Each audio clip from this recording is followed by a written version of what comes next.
कल चंडीगढ़ में वाणी चल रही थी 8 मई 1966।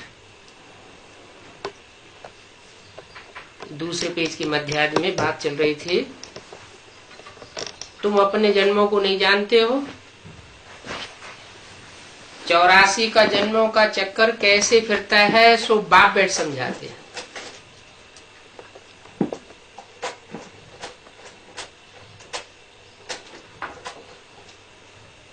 वाकई नहीं जानते अपने जन्मों को।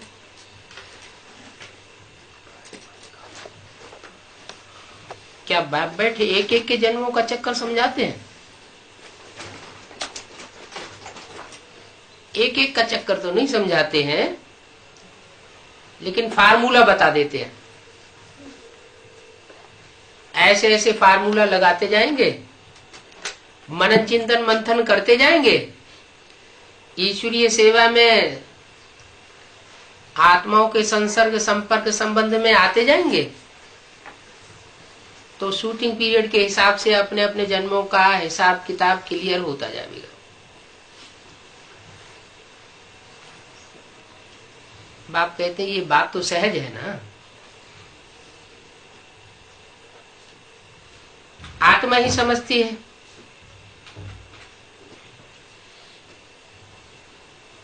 ना जो आत्मिक स्थिति में रहे होंगे, आत्मिक स्थिति की प्रैक्टिस जिन्होंने की होगी, वो आत्मिक रूप में स्थिर होने वाले बच्चे ही इस बात को समझ सकेंगे। आत्माओं को बाप कहते हैं। क्या कहते किसको है? आत्माओं को कहते हैं, देह अभिमानियों को नहीं कहते हैं। अब समझा हे आत्माओं, अब तुमने समझा अपने जन्मों का चक्कर कैसे फिरता है।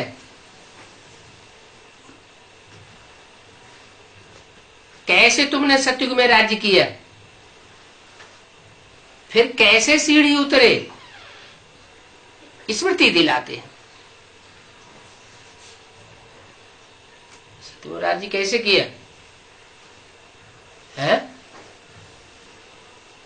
सतयुग में राज्य करने काबिल कैसे बने, या राज परिवार में आने काबिल कैसे बने, राज्य अधिकारी बनने काबिल कैसे बने? कैसे का जवाब आया?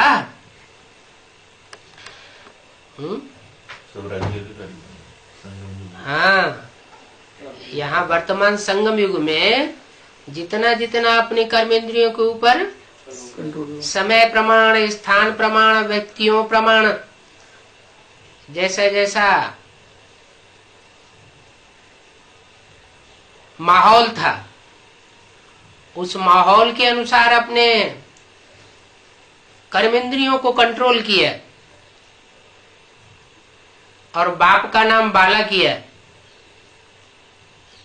तो बाप ने खुश होकर के तुमको ये सतयुग की राजाई दे दी। फिर कैसे सीढ़ी उतरे हो?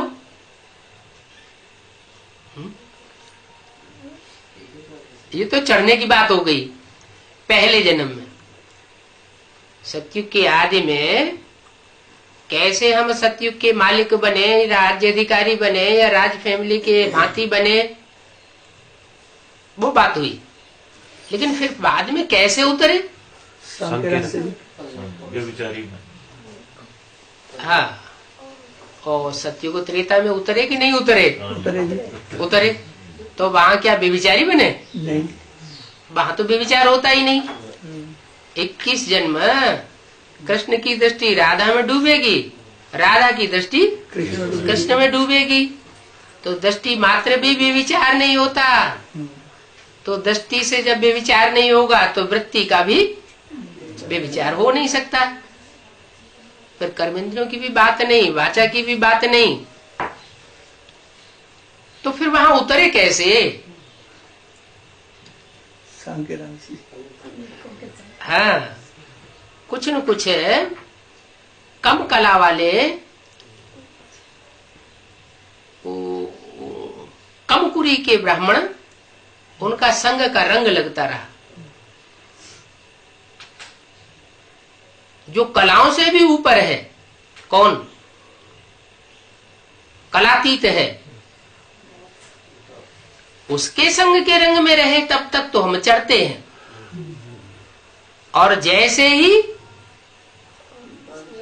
उस कलातीत कल्याणकारी से हट करके किसी और दूसरे के संबंध संपर्क में आते हैं, बुद्धि अटैचमेंट में जाती है,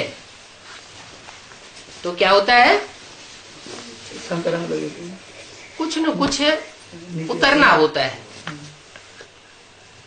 अटैचमेंट नहीं कहेंगे, लेकिन कुछ न कुछ उतरती कला होती है। जैसे त्रेता में चांदी की खद पड़ी, इसका मतलब 14 कला वाली जो आत्माएं ऊपर से नीचे उतरती हैं, त्रेता में उनके संग के रंग में विशेष आने लगी, और जो ज्ञान सूर्य का पार्ट बजाने वाली आत्मा है उससे थोड़ा दूर होने लगे। तो अभी हिसाब किताब समझ में आता है, कैसे चढ़े और कैसे उतरे। सत्य को त्रेता में भी नीचे तो उतरते हैं ना, कि नहीं उतरते? नीचे तो उतरते हैं, नहीं तो कलाएं कम कैसे होती है। फिर द्वापर में द्वैतवादी आए, दूसरा मत स्थापन करने वाले आए, धर्म स्थापन करने वाले आए। उन द्वैतवादी धर्म स्थापकों और उनके संगी साथियों के संग के रंग में आए तो वो तो बेविचारी होते हैं। उनकी बुद्धि में ये बात नहीं होती कि वो निराकार ज्ञान सूर्य शिव इस सृष्टि पर साकार रूप में आता है, और साकार रूप में आकर के सृष्टि को अव्यभिचारी बनाता है। इसलिए वो आते ही क्या करना शुरू करते हैं? वो धर्म पिताएं आते ही व्यभिचार शुरू कर देते हैं, क्योंकि उनकी तो जनरेशन होती ही नहीं। अगर वो ऐसा नहीं करेंगे तो उनकी जनरेशन नहीं बढ़ेगी। तो फाउंडेशन में ही उनके व्यभिचार है, और हम देवताओं के फाउंडेशन में ही बाप क्या सिखाते हैं? अव्वल नंबर पहला स्लोगन क्या सिखाते हैं? एक शिव बाबा दूसरा न कोई। तो हमारी बात ही निराली है। हमारा है ऊंचे ऊंचे धर्म पिता, जो ऊंचे ऊंचे धर्म की स्थापना करते हैं, बाकी सब है नंबर 2 के प्रति। द्वैतवादी द्वैतवाद फैलाते हैं। तो बताया कैसे सीढ़ी चढ़े और कैसे सीढ़ी नीचे उतरे हो, तुम जानते हो ना। बाप स्मृति दिलाते हैं। क्या बार बार हम भूल जाते हैं, तो बाप स्मृति दिलाते हैं। कितने साल हो गए स्मृति दिलाते दिलाते इस बात की एक ही बात की स्मृति दिलाते हैं। क्या अपने को अपना समझना। एक ही बात की स्मृति दिलाते हैं कि एक के संग के रंग से नीचे गिरे, वो ऊपर चढ़े, और अनेकों के संग के रंग से नीचे गिरते हैं। फिर ये इतनी बार स्मृति दिलाई, इतने वर्ष हो गए, बार बार हम भूल कैसे जाते हैं? है? संग के रंग से भूल जाते हैं, देह अभिमान से भूल जाते हैं। दोनों बातें सही है। आत्मिक स्थिति भूलती है तो देह भान में आने से कुछ न कुछ गलती हो जाती है, संग का रंग लग जाता है, विस्मृति हो जाती है। तो बाप बतलाते हैं हम आत्मा शांति धाम के निवासी हैं। देवान में आने से क्या हो जाता है? अशांति हो जाती है। फिर शांति धाम की जगह कौन से धाम में आ जाते हैं? अशांति धाम, दुख अशांति धाम, दुख धाम में आ जाते हैं तो शांति धाम के निवासी। फिर देवान में आने से दुख धाम और अशांति धाम के निवासी हो जाते हैं। यहाँ आते हैं पार्ट बजाने के लिए, चाहे सुख धाम में आते हैं। कौन? हम सुख धाम में आते हैं पार्ट बजाने के लिए। फिर क्या होता है? पार्ट बजाते बजाते दुख धाम के लिए है, दुख धाम में नहीं, साकार शरीर में आते हैं तो सुख भोगते हैं ना। हाँ जी, तो सुख भोगने से क्या होता है तो शांति धाम के निवासी। वहां तो नीचे नहीं उतरना होता है, लेकिन सुख धाम में जब आते हैं, साकार सृष्टि में जब आते हैं, सुख भोगते हैं, तो सुख भोगने से भी क्या होता है? शांति धाम में रहने से फायदा है या सुख भोगने में फायदा है? सुख भोगने में फायदा है, तो फिर नीचे उतरेंगे। नीचे उतरेंगे तो फायदा हुआ या घाटा हुआ है? घाटा हुआ। अच्छा, चढ़ेंगे तो हम 2-4 करोड़ रुपया बैंक बैलेंस पड़ा रहे हैं और उसे उपयोग मत करो, खर्च ही मत करो, क्योंकि सुख भोगेंगे उस पैसे से तो पैसा कम हो जाएगा। तो ये ठीक है क्या है? जो आत्माएं 5000 वर्ष परम धाम में पड़ी रहती है, शांति में पड़ी रहती है, क्या कुछ भी उनकी एनर्जी खर्च नहीं होती, तो वो फायदे में है या घाटे में है? क्यों फायदे में? क्यों नहीं? उनकी एनर्जी खर्च नहीं हुई। जन्म तो लेना पड़ेगा ना। ये बात नहीं। जैसे पैसा होता है तो पैसा किस लिए होता है? सुख भोगने के लिए होता है ना। अगर उसको कोई सूम बन के खर्च ही न करे तो ये होशियारी हुई क्या? तो ऐसे ही परमात्मा बाप जो बड़ी बैटरी है, उसके संग के रंग से हमें पावर मिलती है। आत्माओं को याद की पावर से हमारे अंदर जो तेज भर जाता है, जो चमक भर जाती है आत्मा में, अगर उस तेज का, उस चमक का हमने उपयोग ही नहीं किया, न खुद सुख लिया न दूसरों को सुख दिया, तो फिर फायदा क्या हुआ? इसलिए बाप कहते हैं शांति धाम से भी ज्यादा श्रेष्ठ है सुख धाम, मुक्ति धाम से भी ज्यादा श्रेष्ठ है जीवन मुक्ति। जो दूसरे धर्म की आत्माएं होती है वो फिर सिर्फ बाप से ज्यादा समय का मुक्ति धाम का वर्षा लेती है। क्या? ज्यादा से ज्यादा समय का सुख धाम का वर्षा नहीं लेती। और तुम सुख का वर्षा ज्यादा लेते हो। द्वापर कलयुग में भी तुम उन दूसरे धर्मों के मुकाबले ज्यादा सुखी रहते हो। तुम्हारा है 75% सुख और उनका है 50% सुख और 50% दुख। क्यों? ये अंतर क्यों पड़ जाता है? हाँ, क्योंकि वो दुख की दुनिया में आते हैं, अशांति की दुनिया में आते हैं, और तुम ऐसी दुनिया में आते हो जहाँ दुख होता ही नहीं, जहाँ 2 युग तक 21 जन्मों तक तुमको सुख ही सुख मिलता है, दुख मिलता ही नहीं। इसलिए तुम्हारा सुख का हिस्सा 25% उनके मुकाबले जास्ती बढ़ जाता है, 1.5 गुना। क्या? उनको 50% सुख और तुमको 75% सुख, माने उनके मुकाबले 1.5 गुना सुखी ज्यादा रहते हो। तो तुम फायदे में रहे ना। फायदे में क्यों रहे? वो घाटे में क्यों रहते हैं? डायरेक्ट बाप से पढ़ाई पढ़ते हैं।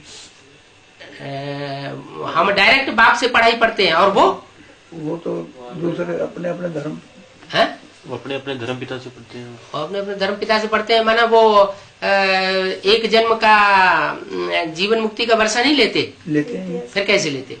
जब पढ़ाई नहीं पढ़ते तो लेते कैसे? वो अंतिम आते हैं हैं, जब उनके धर्मपिता कहेंगे कि राइट है, फिर ही कहेंगे, तब मानेंगे। तब मानेंगे। ग्रेट ग्रेट ग्रैंडफादर को जान लेंगे। हाँ हाँ, वो जान तो लेते हैं, लेकिन सिर्फ सलामी भर के चले जाते हैं, हाँ जी। साकार को फिर भी नहीं। नहीं मानते। और तुम साकार को भी मानते हो निराकार को भी।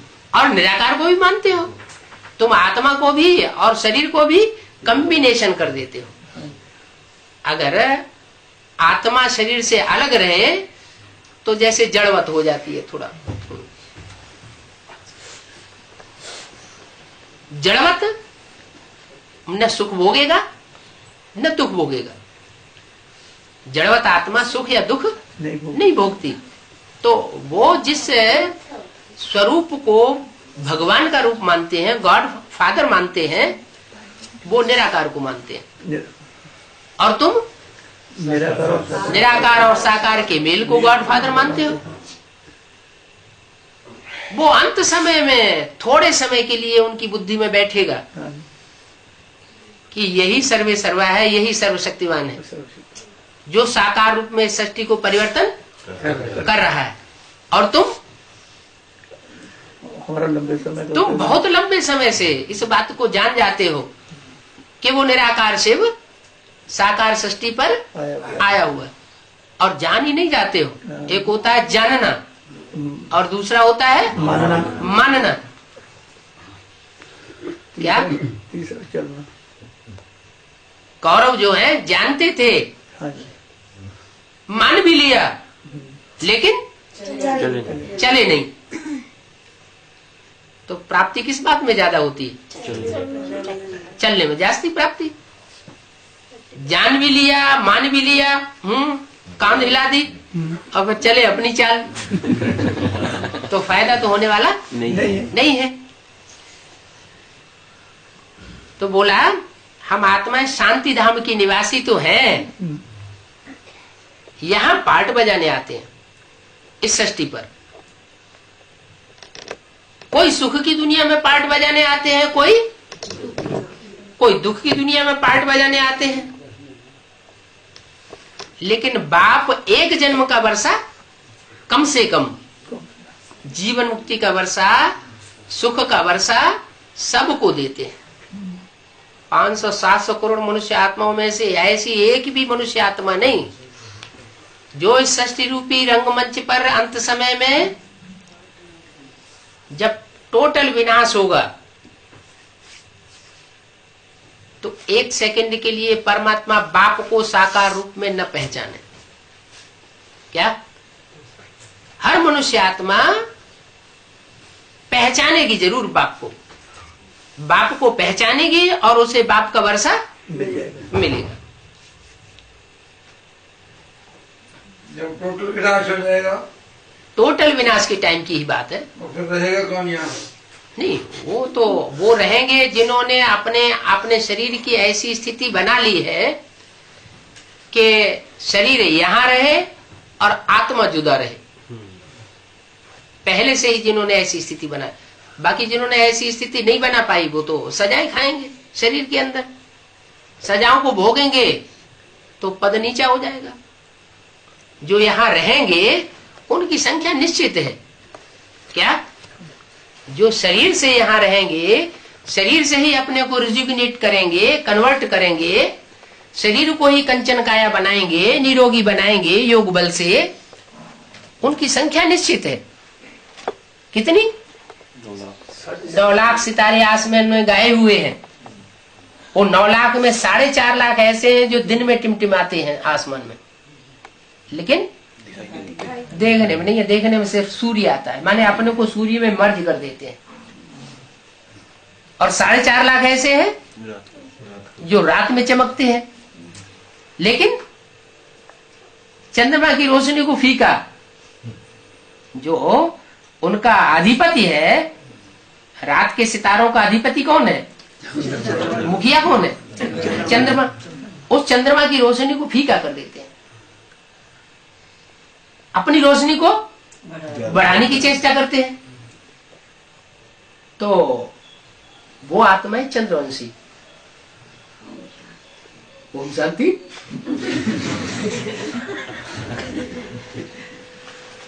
और जो चंद्रवंशी, उनकी संतान फिर सारे ही बनते हैं। क्या?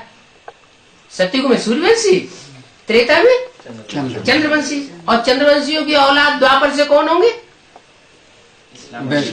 सारे दूसरे दूसरे धर्म के, वो सब उनके संतान बनेंगे। अब ये जो भी है दूसरे दूसरे धर्म की आत्माएं,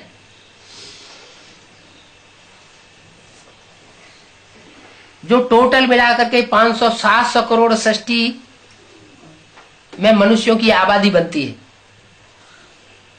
उन 500-700 करोड़ मनुष्यों में जो अलग अलग धर्मों की श्रेष्ठ से श्रेष्ठ आत्माएं हैं, अपने धर्म में श्रेष्ठ से श्रेष्ठ पार्ट बजाती है। चाहे वो अपने धर्म की श्रेष्ठ पार्ट बजाने वाली वो ही आत्माएं होंगी जो देवता धर्म की होंगी, कन्वर्ट होकर के दूसरे धर्म में चली जाती है। पहले तो हिंदू ही थे ना। इब्राहिम और बुद्ध क्राइस्ट से आने से पहले इस सारी सृष्टि में कौन सा धर्म था? देवी देवता सनातन धर्म ही था ना, जो बाद में हिंदू कहलाया। वो देवी देवता सनातन धर्म की आत्माएं ही दूसरे दूसरे धर्मों में कन्वर्ट होती गई। जो जो धर्म पिता आया उसने जो अपने उस टाइम के हिसाब से सात्विक धर्म की स्थापना करने के लिए जो बातें सुनाई, उन बातों से सुनकर के वो प्रभावित हो गए। शूटिंग कहाँ होती है? संगम युग पर ज्ञान सूर्य परमात्मा भी आकर के ज्ञान का प्रकाश फैला रहा है, और उस ज्ञान के प्रकाश में कोई प्रभावित होने वाले हैं जो प्रभावित हो जाते हैं दूसरों से। मुरली को उतना महत्व नहीं देते। बाप ने भले भले बता दिया कि मुरली है तुम बच्चों की लाठी, इस लाठी के सहारे तुम अगर इस विषय वैतरणी नदी को क्रॉस कर जावेंगे तो तुम फायदे में ज्यादा रहेंगे। लेकिन वो आधार छोड़ करके दूसरी लाठी पकड़ लेते हैं। क्या ये शरीर भी क्या है? लाठी है। परमात्मा जिस मुकर्रर रथ में प्रवेश करता है वो भी लाठी है। लाठी कहो, सिख धर्म में उसको नानक चाप जहाज कहो। जे चढ़े उतरे पार नर, जहाज में चढ़ करके विषय सागर के पार जाते हैं ना, तो इस लाठी का जो सहारा लेते हैं अंत तक वो फायदे में रहते हैं। और लाठी का सहारा न लेकर के दूसरी लाठियों का सहारा लेने लग पड़ते हैं तो उनको घाटा आ जाता है। क्या? उनको घाटा आ जाता है। क्या घाटा आ जाता है? उस धर्म में कन्वर्ट होना पड़े। यहां शूटिंग पीरियड में कन्वर्ट होते हैं इस तरह, और वहां प्रैक्टिकल में कन्वर्ट हो जाते हैं। तो कन्वर्ट हो जाते हैं तो उनके सुख का हिस्सा कम हो जाता है।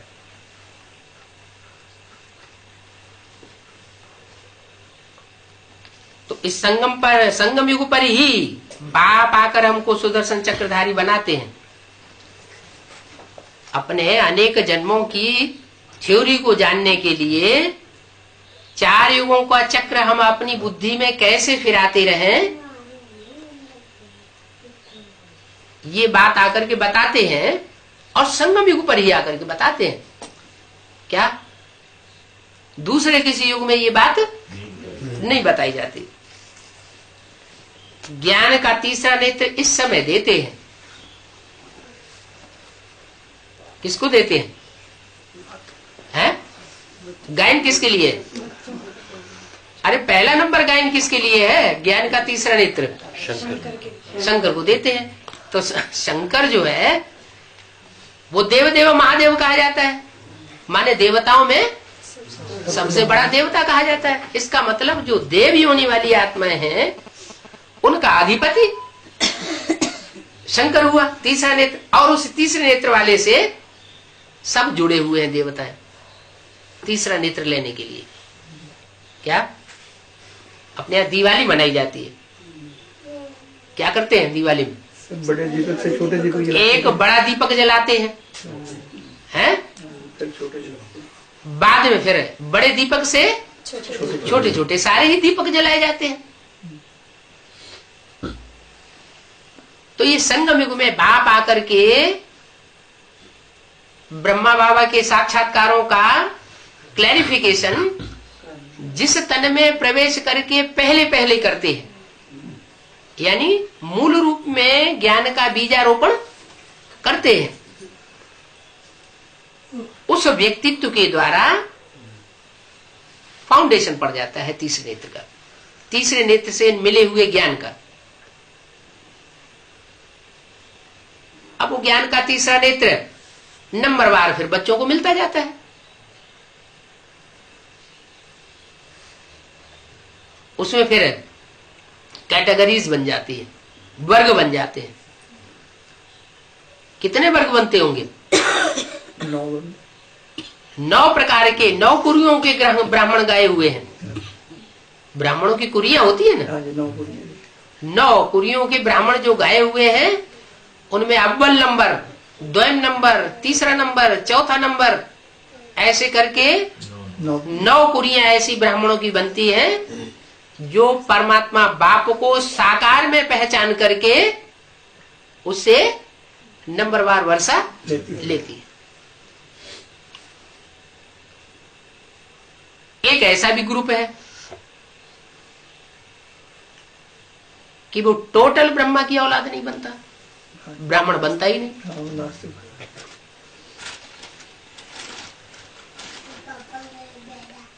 वो नास्तिक धर्म है, माना वो न परमात्मा बाप को मानते हैं और न देवताओं को मानते हैं, न आत्मा को मानते हैं, न परमात्मा को मानते हैं, न स्वर्ग को मानते हैं, न नरक को मानते हैं। उनमें इतनी जबरदस्त खुदी भरी रहती है कि जो कुछ हम करते हैं वही सब कुछ है। हम इस सृष्टि को चलाना चाहे तो चलाएं, इस सृष्टि को भस्म करना चाहे तो हम भस्म कर सकते हैं। इतने अहंकार में आकर के वो ऐसी चीज का निर्माण कर लेते हैं जो उनके अंदर खुद ही भरी हुई। तो डिस्ट्रक्शन करने वाले ज्यादा प्राप्ति करेंगे या कंस्ट्रक्शन करने वाले ज्यादा प्राप्ति करेंगे? जो निर्माण करता है, हाँ, वो मान मर्तबे से रहित होकर के जब काम करता है, देह अहंकार से रहित होकर के काम करता है, तो उसे परमात्मा से उजूरा मिल जाता है। कहेगा देह अभिमान त्यागने के लिए जो कोशिश की जाती है ना, प्रयास किया जाता है, पुरुषार्थ किया जाता है, उसके एवज में उनको फायदा ज्यादा हो जाता है। और जो अपना देह भान त्यागते ही नहीं, आत्मा अभिमानी बनते ही नहीं, आत्मा बनकर के बाप से ज्ञान सुनते भी नहीं, दूसरों को सुनाते भी नहीं, ज्ञान को धारण भी नहीं करते और जीवन में लाते भी नहीं, प्रैक्टिकल जीवन में, तो उन्हें फिर प्राप्ति कैसे होगी? लौकिक दुनिया में भी जो बाप का बच्चा बाप को विशेष मान्यता देता है, बाप की बातों पर चलता है, रिगार्ड देता है, तो बाप उसे जास्ती प्यार करता है, चाहता है कि ये हमारे तौर तरीके से चलने वाला बच्चा है, तो उस बच्चे को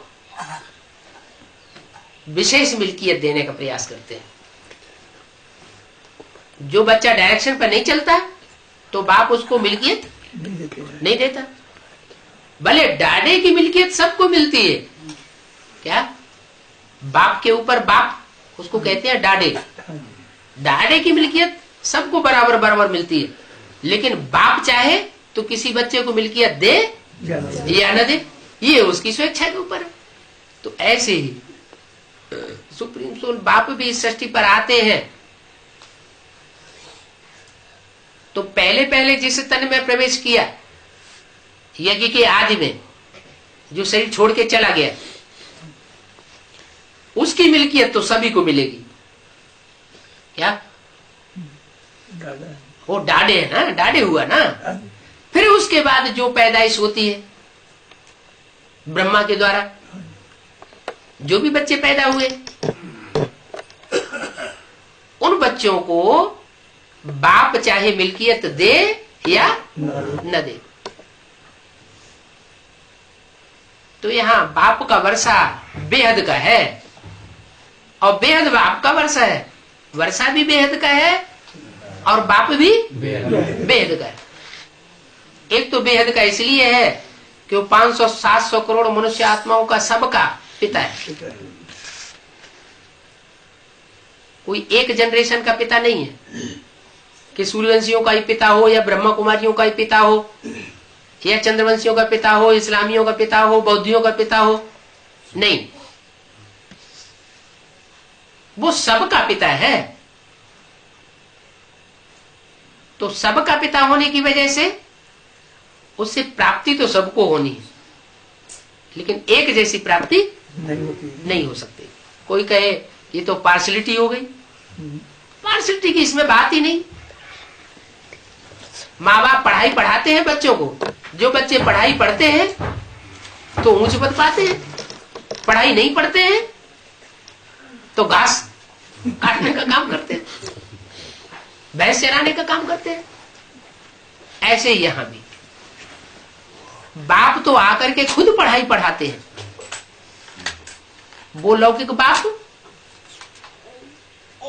या माता बेसिक नॉलेज की पढ़ाई पढ़ाती है, उसके बाद ऊंची स्टडी करने के लिए कॉलेज में स्कूल में भेजते हैं, खुद अपना धंधा करते रहते हैं। यहां तो बाप का धंधा ही है क्या, पढ़ाई पढ़ाना। यहां तो बाप खुद ही सुप्रीम टीचर बन करके आता है, जानता है दूसरे पता नहीं कैसी पढ़ाई पढ़ाएंगे नहीं पढ़ाएंगे। बाप में पार्शलिटी बिल्कुल नहीं है, बाप सबको एक जैसी पढ़ाई पढ़ाते हैं, किसी को पर्सनल पढ़ाई नहीं पढ़ाते हैं। एक टाइम पर सबको पढ़ाई पढ़ाई जाती है, किसी को कम या ज्यादा पढ़ाई नहीं पढ़ाई जाती। लेकिन फिर ये नंबरवार कैसे बन जाते हैं? पूरी मेहनत से धर्म करने का कौन सी मेहनत? धर्म करने अब मुरली के ऊपर कोई ध्यान देते हैं, कोई नहीं देते। बाप की पढ़ाई के ऊपर किसी ने ज्यादा ध्यान दिया और किसी ने ध्यान दिया ही नहीं। देखो 51, 50, 51 से मुरलियां निकलती चली आई, छपती चली आई और 68 तक छपी, जब तक ब्रह्मा बाबा जीवित रहे।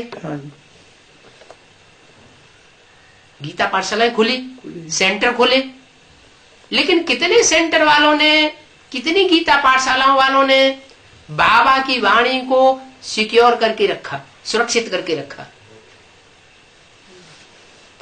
अरे भगवान की वाणी है, कोई साधारण टीचर की तो वाणी नहीं है, तो वो वाणी की कदर करके रखना चाहिए ना। लेकिन क्या हुआ, क्या हुआ है? सारी टोलियां खा खा के फाड़ फाड़ के फेंकते रहे। जैसे बाबा कहते हैं कि बंदरों को चने डालो, घुंघरे डालो, तो सारे बीन बीन के खा जाएंगे, और उनको हीरे मोती रतन डाल दो तो देखेंगे बिलांग फेंक देंगे। खाने जो क्या नहीं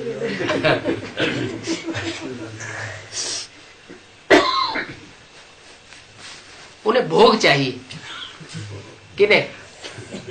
तो बंदरों को क्या चाहिए? भोग चाहिए। भोग भोगने की चीज होगी तो उसको लेंगे, और भोग भोगने की चीज नहीं है तो फेंक देंगे। ऐसे ही यहाँ भी 51 से लेकर के 68 जो मुरली चली, उस मुरली का जिन्होंने वैल्यू दी, और वैल्यू भी एक तरह की नहीं होती है। एक तो चीज है उठा के रख ली, लाकर में डाल दी, और जिंदगी भर लाकर में ही पड़ी रही, किसी के काम नहीं आई, तो कोई फायदा नहीं। जैसे जालंधर के जनकराज जी हैं, क्या जनकराज, एक गीता पाठशाला पुरानी चल रही थी उनकी, अब पता नहीं जिंदा है या नहीं है, पता है जिंदा है अभी। तो उनसे, क्योंकि माउंट आबू में तो मुरलियों का स्टॉक रखा नहीं गया था, तो जब 1-2 साल का जो बचा हुआ स्टॉक रहा हुआ था वो पूरा हो गया, तो 72-73 में मुरलियों की मांग की गई ऑल इंडिया से, गीता पाठशालाओं से, सेंटर वालों से। तो देने वालों ने दी, न देने वालों ने नहीं दी। जनकराज से कुमार का दादी ने वो स्टॉक मांगा, उन्होंने इनकार कर दिया, नहीं दिया स्टॉक। उसके बाद सन 76 में एडवांस पार्टी शुरू हुई। 78 में उनके घर बाबा गया और कहा कि पुराना स्टॉक हमने सुना आपके पास रखा हुआ है, आप देंगे तो सबका कल्याण होगा। तो कहा बताओ पहले क्या बात सुना रहे हैं आप। तो उन्हें बात सबको संदेश दिया जा रहा था, उनको भी दिया। तो कहते हैं जब तक कुमार का दादी नहीं मानेंगे तब तक हम मानने वाले नहीं है। और हमने तो मुर्गियां हमारे पास पड़ी हुई है, पूरा स्टॉक पड़ा है, लेकिन हमने तो कुमार का दादी को भी नहीं दिया और नहीं दिया। अब उस स्टॉक का क्या हुआ अभी तक है? जड़मनी हो गया।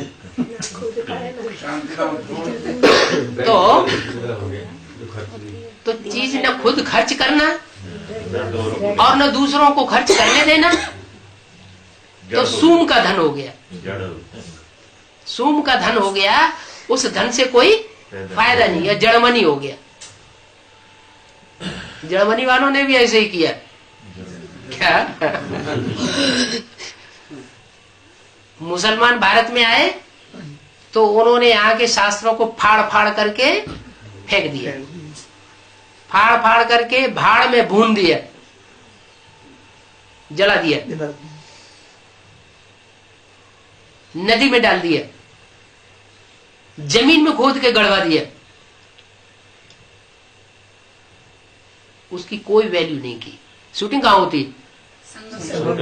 ब्राह्मणों की संगम की दुनिया में शूटिंग होती है, हुई।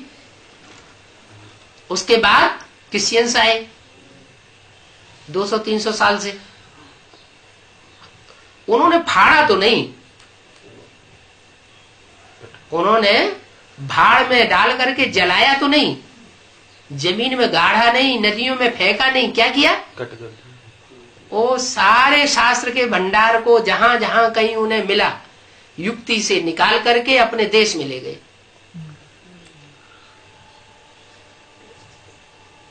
और देश में ले जा करके वहां ग्रंथागार में, पुस्तकालय में नहीं, ग्रंथागार जहां उनका स्टॉक था वहां डाल दिया और उसको अपने तरीके से उसकी स्टडी की।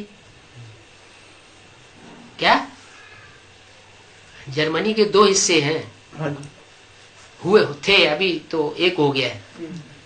एक हिस्सा था पहले रूस की तरफ और एक हिस्सा था ये क्रिश्चियंस जो क्राइस्ट को मानते हैं उनकी तरफ। तो ये क्रिश्चियंस के 2 हिस्से थे, एक साकार को मानने वाले थे, धर्मपिता को, और एक साकार को श्रद्धा न रखने वाले। तो जो क्रिश्चियंस का जो जो भंडार था जो यहां से ले गए, उसके दो आयाम हुए। एक तो उन्होंने न खुद पढ़ा ना किसी को पढ़ने दिया, रख दिया, और दूसरे जिन्होंने पढ़ा, मैक्स मूलर वगैरह बड़े बड़े विद्वान हुए, उन्होंने उसकी गहराई को अपने तरीके से जाना, और जान करके जो, क्योंकि क्रिश्चियंस लोग जो है वो साकार भगवान को तो मानते नहीं, वो तो निराकार को मानने वाले होते हैं। तो उनकी बुद्धि, जो निराकार को मानते हैं, उनकी बुद्धि में दिल का समावेश नहीं हो पाता उतना, माने भावना नहीं होती है। भावना न होने की वजह से उन्होंने जो उसका अर्थ लगाया, वो ऐसा अर्थ लगाया कि महाभारत काल में, पहले प्राचीन काल में ऐसे आग्नेयास्त्र हुए थे, तो हम क्यों नहीं ऐसे आग्नेयास्त्र बना सकते हैं। और उन्होंने ऐसे ऐसे एटम बम बना के तैयार कर दिए,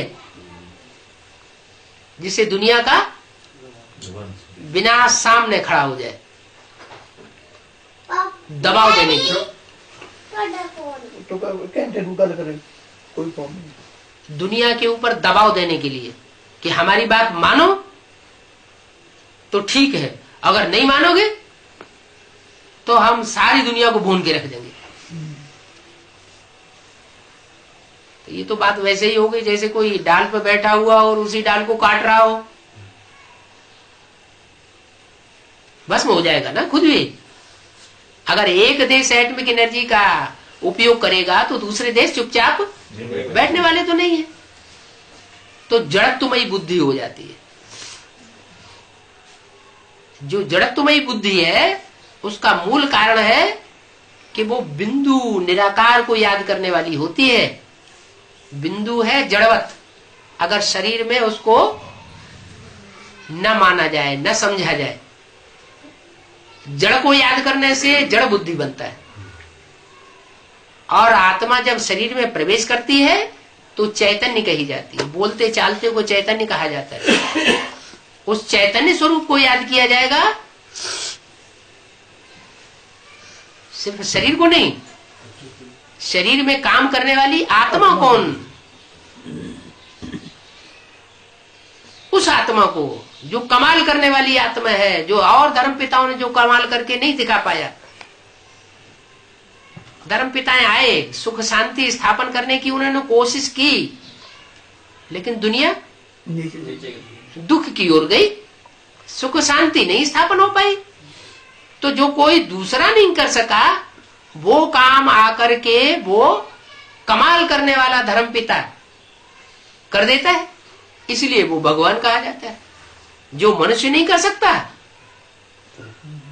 उस कार्य को जो कर देता है वो भगवान कहा जाता है।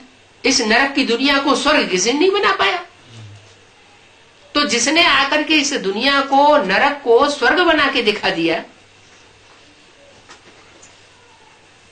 जिस स्वर्ग के लिए सभी लालायित हैं।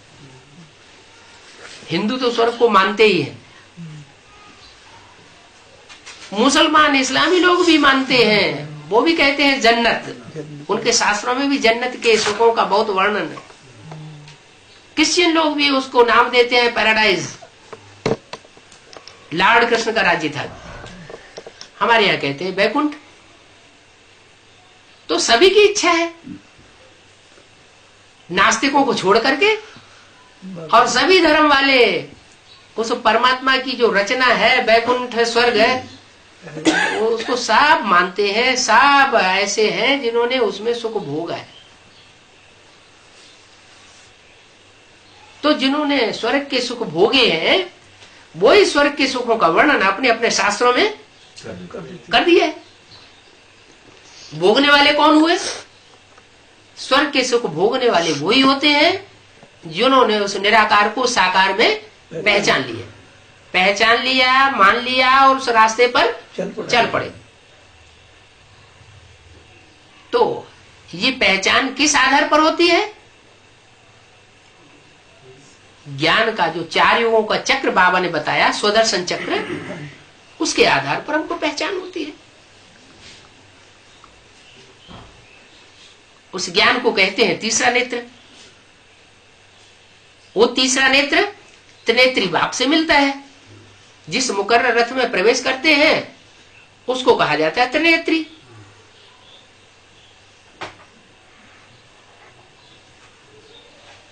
तो त्रिनेत्री वास्तव में है कौन? कौन सी आत्मा है? शंकर नहीं, आत्मा। शंकर त्रिनेत्री आत्मा है तो हमेशा रहती होगी त्रिनेत्री। श्री राम की आत्मा, राम की आत्मा अगर त्रिनेत्री है तो द्वापर कलयुग में त्रिनेत्री रहती होगी। सुप्रीम सोल है ना, है? Supreme soul. द्वापर कलयुग में त्रिनेत्री बनकर के रहती है? नहीं रहती ना, नहीं रहती है। इसका मतलब वो त्रिनेत्री वास्तव में नहीं है। और जो त्रिनेत्री है उसका नाम दिया जाता है उस नेत्र के लिए शिव नेत्र। शंकर नेत्र कोई कहता है? कोई नहीं कहता। इसका मतलब शिव सुप्रीम सोल ही वो त्रिनेत्री है जो तीसरे नेत्र का ज्ञान देने वाला है। उन्होंने फिर देवताओं को तीसरा नेत्र सुदर्शन चक्र दे दिया है। देवताओं को तीसरा नेत्र भी नहीं होता और सुदर्शन चक्र भी उनके हाथ में होता ही नहीं वास्तव में, क्योंकि देने वाला दाता तो सुप्रीम सोल शिव है, वो ही त्रिनेत्री है और वो ही सुदर्शन चक्र घुमाना हमको सिखाता है। वास्तव में उनमें ये ज्ञान है नहीं, उन देवताओं में। न विष्णु में सुदर्शन चक्र का ज्ञान है और न शंकर में तीसरे नेत्र का ज्ञान है। तीसरा नेत्र वास्तव में है किसका? शिव सुप्रीम सोल का। लेकिन इतनी बात कहने से ये नहीं समझ लेना चाहिए कि बस सुप्रीम सोल को ही हम याद करेंगे। हमारा तो सिर्फ ज्योति बिंदु से ही वास्ता है, हमें उसी से सब कुछ लेना है, वही हमारे लिए सब कुछ करता धरता है। नहीं, वो सुप्रीम सोल भी ड्रामा के बंधन में बांधा हुआ है। वो भी जब तक मुकर्रर रथ में प्रवेश न करे, इस षष्ठी रूपी रंगमंच के हीरो पार्टधारी में आकर के पार्ट न बजाए, तब तक उसकी कोई वैल्यू नहीं। जैसे बिंदी है, बिना किसी अंक के 1 2 3 4 5 से लेके 9 अंकों तक कोई अंक लगाए बगैर बिंदी बिंदी बिंदी बिंदी लगते चले जाओ, कितनी भी बिंदियां लगा दो, कोई वैल्यू नहीं हुई। और कोई अंक के साथ फिर बिंदी रखो तो उसकी वैल्यू होती है। तो बाप बैठ समझाते हैं, तुम असुल देवी देवता धर्म के थे क्या? असुल शब्द क्यों लगाया है? माने देवी देवताओं में भी कैटेगरीज हैं। 33 करोड़ देवताएं एक कैटेगरी के नहीं है, अलग अलग कैटेगरी के। तुम असुल देवी देवता सनातन धर्म के थे। अब नहीं हो। अब क्यों नहीं हो?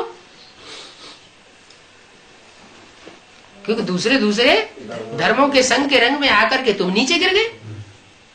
देवता से क्या बन गए? द्वापर में मनुष्य, और मनुष्य से नीचे गिरकर असुर राक्षस बन गए। अब मैं तुमको राक्षस संप्रदाय कहो या शूद्र संप्रदाय कहो, उससे कन्वर्ट करके पहले ब्रह्मा की औलाद ब्राह्मण बनाता हूं, फिर ब्राह्मणों को शिक्षा दे करके उनको देवता बनाता हूं। तो देवी देवता धर्म के थे, परंतु धर्म भ्रष्ट होने के कारण देवता के बदले अपने को हिंदू समझ लिया। धर्म से जो ईश्वर ने धारणाएं सिखाई थी, जो मुरलियों में धारणाएं सिखाई गई हैं, उन धारणाओं से नीचे गिर गए तो धर्म भ्रष्ट हो गए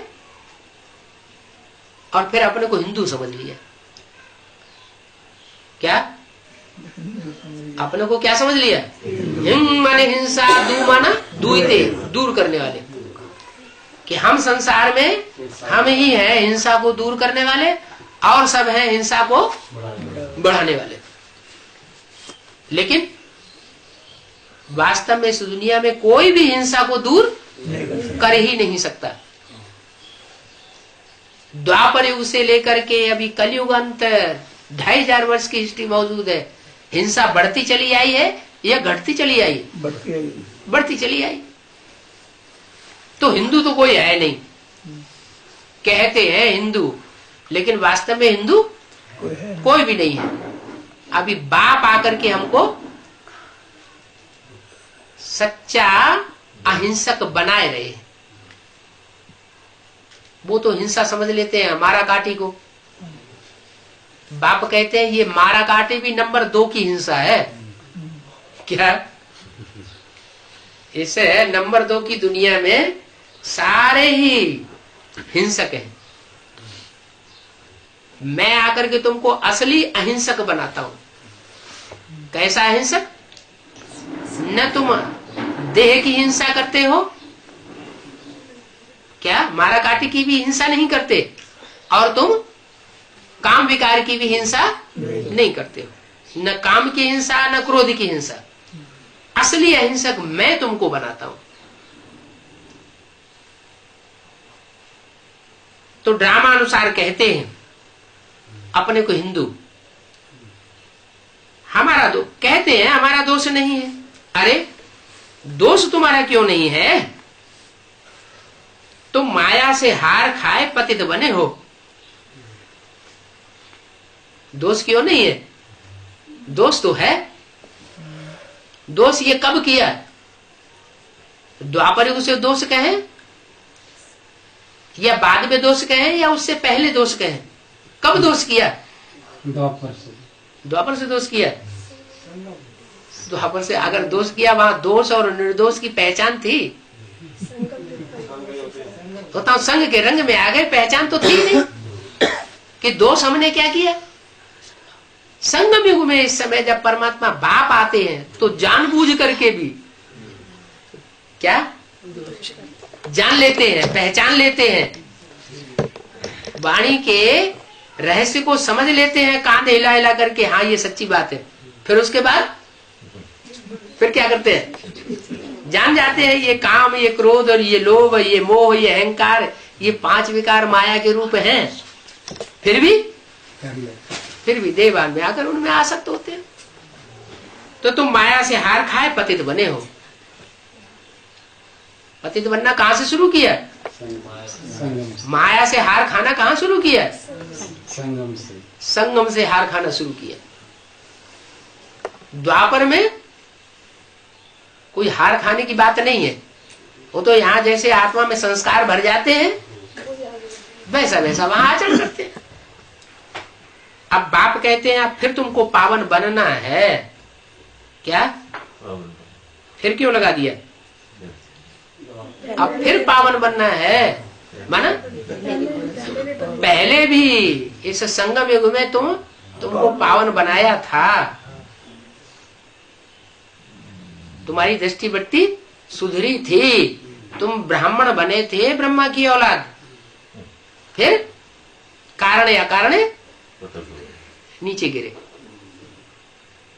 अब फिर तुमने दोबारा जन्म लिया या बाप के संबंध में संसर्ग में आए। क्या कोई तो बच्चे ऐसे हैं कि दोबारा जन्म लेकर के नहीं भी आए हैं। क्या क्या कहा? दोबारा जन्म लेकर नहीं आए। चमनलाल जी क्या कहते हैं? ऐसा इन्होंने कुछ है दोबारा जन्म लेके आए? नहीं आए हैं? कितने साल के हो गए?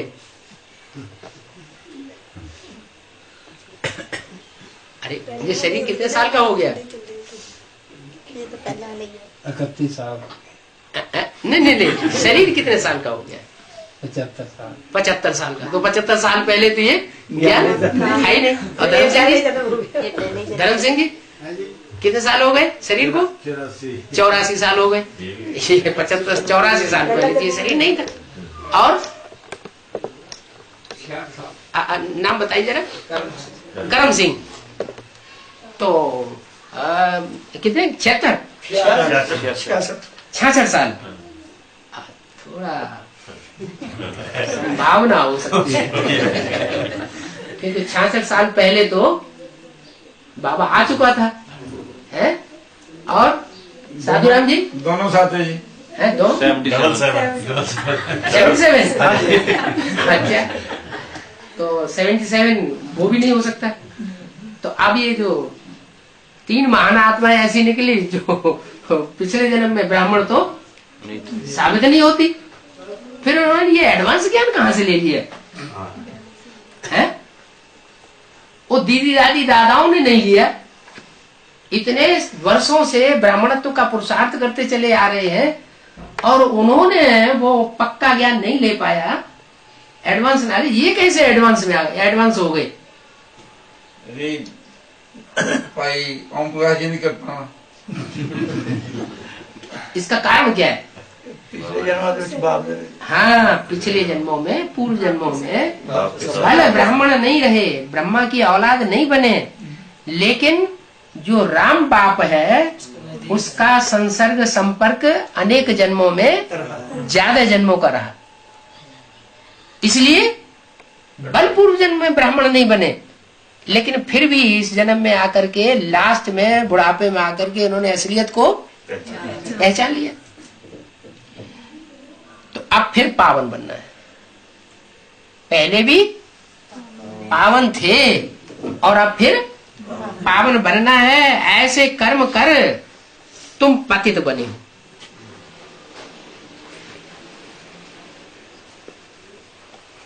जो पतित बना हुआ है वो ऐसे कर्मों से हुआ है। अब फिर कर्म अकर्म विकर्म की गति बैठ बाप समझाते हैं।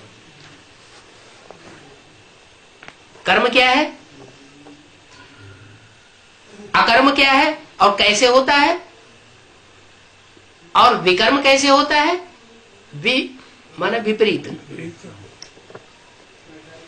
विकर्म माना जो श्रीमत है जिन कर्मों को करने की, उन कर्मों के विपरीत कर्म कैसे कैसे होते हैं और वो क्या है, वो अभी बाप इनकी गति बैठ समझाते हैं।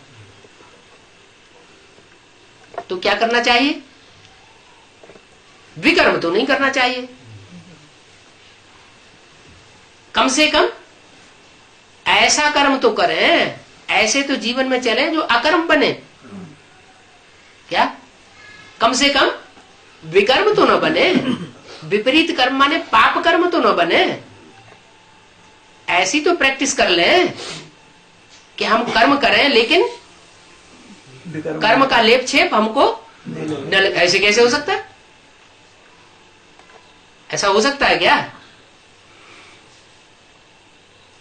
कि हम कर्म करें और कर्म का जो लेप छेप हमको न लगे? बाबा की याद में करेंगे। बाबा की याद में करेंगे। तो बाबा की याद में 65 साल से करते चले आए, अभी क्या विकर्म बन रहा है कि नहीं बन रहा है?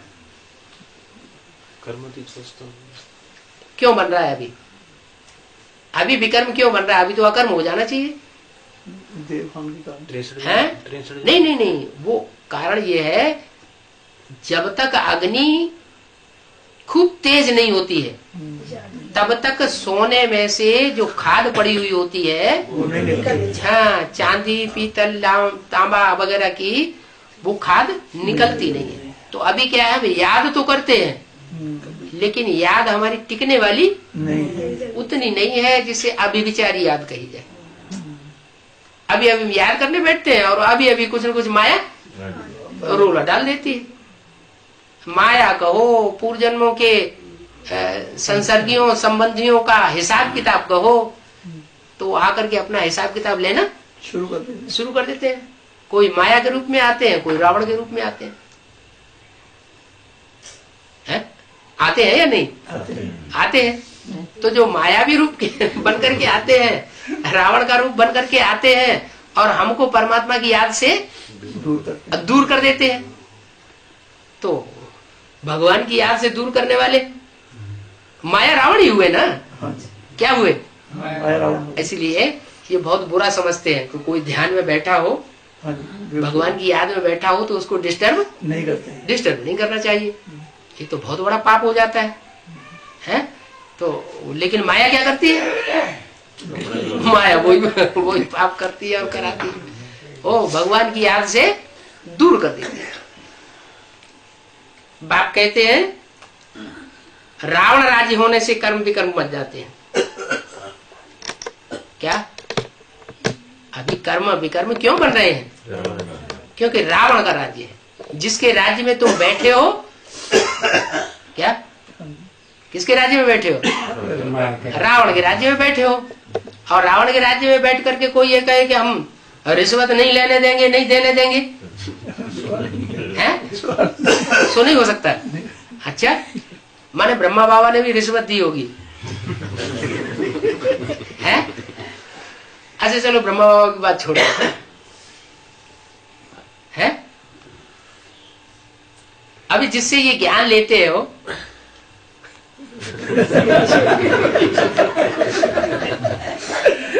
है? वो रावण राज्य में होगा या राम राज्य में होगा? है? वो कौन से राज्य में होगा?